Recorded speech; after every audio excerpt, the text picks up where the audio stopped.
ಕಾಲೇಜಿನಲ್ಲಿ ತಮಿಳುನಾಡಿನ ವಿದ್ಯಾರ್ಥಿಗಳದ್ದು ಒಂದು ಗುಂಪಾದರೆ ಕೇರಳ ವಿದ್ಯಾರ್ಥಿಗಳದ್ದು ಮತ್ತೊಂದು ಗುಂಪು. ಈ ಎರಡೂ ಗುಂಪುಗಳ ನಡುವೆ ಸಣ್ಣದಾಗಿ ಶುರುವಾದಂತಹ ಗಲಾಟೆ ಹಲ್ಲೆ ಮಾಡುವ ಹಂತಕ್ಕೆ ತಲುಪಿದೆ. ಯಾಕೆ ಹೇಗೆ ಮಾಡಿಕೊಂಡ್ರು ಅನ್ನೋದರ ಡೀಟೇಲ್ ರಿಪೋರ್ಟ್ ಇದೆ, ನೋಡೋಣ.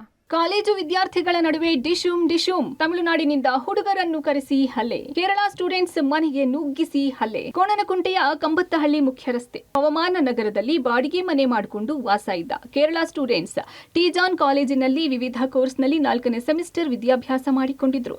ಏಪ್ರಿಲ್ 17ರಂದು ಮೊಹಮ್ಮದ್ ಸಲ್ಮಾನ್, ಉತ್ತರೇಜ್ ಬೇಸಿಲ್, ಅಭಿನಂದನ್ 4 ಜನ ಊರಿಗೆ ಹೋಗಿದ್ದು ಇರ್ಫಾನ್ ಆದರ್ಶ್ ಮೇರಾರ ಹಾಗೂ ಡಾರ್ವಿನ್ ಜಾಲಿ ಮಾತ್ರ ಮನೆಯಲ್ಲಿದ್ದರು. ಈ ವೇಳೆ ರಾತ್ರಿ 10:25 ಸುಮಾರಿಗೆ 6 ಜನರ ತಂಡ ಮನೆಗೆ ನುಗ್ಗಿ ಚಾಕು ತೋರಿಸಿ ಹಣ ಕೊಡುವಂತೆ ಕೇಳಿದ್ದಾರೆ.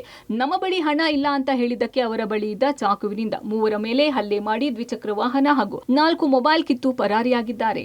ಇನ್ನು ಘಟನೆ ಸಂಬಂಧ ಇರ್ಫಾನ್ ಮೊಹಮ್ಮದ್ ಕೋಣನಕುಂಟೆ ಪೊಲೀಸ್ ಠಾಣೆಗೆ ದೂರು ನೀಡಿದ್ದು ಪ್ರಕರಣ ದಾಖಲು ಮಾಡಿಕೊಂಡ ಕೋಣನಕುಂಟೆ ಪೊಲೀಸರು ತಮಿಳುನಾಡು ಮೂಲದ ಬಿಟೆಕ್ ಪದವೀಧರ ನವೀನ್ ಕುಮಾರ್, ಕುಮಾರನ್, ವಿಮಲ್ ರಾಜ್, ಅಭಿನೇಶ್, ಕಲೈವಂತನ್, ಪ್ರೇಮ್ ಕುಮಾರ್ ಸೇರಿದಂತೆ 7 ಜನರನ್ನ ಬಂಧಿಸಿದ್ದು ವಿಚಾರಣೆ ನಡೆಸಿದಾಗ ಇಂಟ್ರೆಸ್ಟಿಂಗ್ ಸಂಗತಿ ಬಯಲಾಗಿದೆ.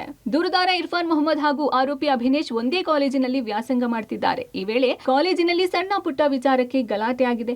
ಈ ವೇಳೆ ಕೇರಳ ಮೂಲದ ವಿದ್ಯಾರ್ಥಿಗಳು ಆರೋಪಿ ಅಭಿನೇಶ್ ನನ್ನ ಥಳಿಸಿದ್ದಾರೆ. ಇದನ್ನೇ ಮನಸ್ಸಿನಲ್ಲಿ ಇಟ್ಟುಕೊಂಡಿದ್ದ ಆಸಾಮಿ ತಮ್ಮೂರು ತಮಿಳುನಾಡಿನಿಂದ ಸ್ನೇಹಿತರನ್ನ ಕರೆಸಿಕೊಂಡು ಬುದ್ಧಿ ಕಲಿಸಬೇಕು ಅಂತ ಕೇರಳ ವಿದ್ಯಾರ್ಥಿಗಳು ಉಳಿದಿದ್ದ ರೂಮ್ಗೆ ತೆರಳಿದ್ದು, ಬರೋದ್ ಬಂದಿದ್ದೀವಿ, ಎಲ್ಲ ಕಿತ್ಕೊಂಡು ಹೋಗೋಣ ಅಂತ ವಿದ್ಯಾರ್ಥಿಗಳ ಬಳಿ 4 ಮೊಬೈಲ್, ಲ್ಯಾಪ್ಟಾಪ್ ಸೇರಿದಂತೆ ಬೈಕ್ ಒಂದನ್ನ ಕಿತ್ತಿಕೊಂಡು ಪರಾರಿಯಾಗಿದ್ದಾರೆ. ಸದ್ಯ ಡಕಾಯಿತಿ ಪ್ರಕರಣ ದಾಖಲಿಸಿಕೊಂಡಿದ್ದ ಪೊಲೀಸರು ಎಲ್ಲ ಆರೋಪಿಗಳನ್ನ ಬಂಧಿಸಿ ವಿದ್ಯಾರ್ಥಿಗಳಿಂದ ಡಕಾಯಿತಿ ಮಾಡಿದ್ದ ವಸ್ತುಗಳನ್ನ ವಶಕ್ಕೆ ಪಡೆದಿದ್ದು ಆರೋಪಿಗಳನ್ನ ಜೈಲಿಗೆ ಅಟ್ಟಿದ್ದಾರೆ. ತನ್ನ ಪಾಡಿಗೆ ತನ್ನ ಓದಾಯ್ತು ಅಂತಿದ್ರೆ ಆ ಹುಡುಗನ ಭವಿಷ್ಯ ಇವತ್ತು ಜೈಲು ಪಾಲಾಗ್ತಿರ್ಲಿಲ್ಲ.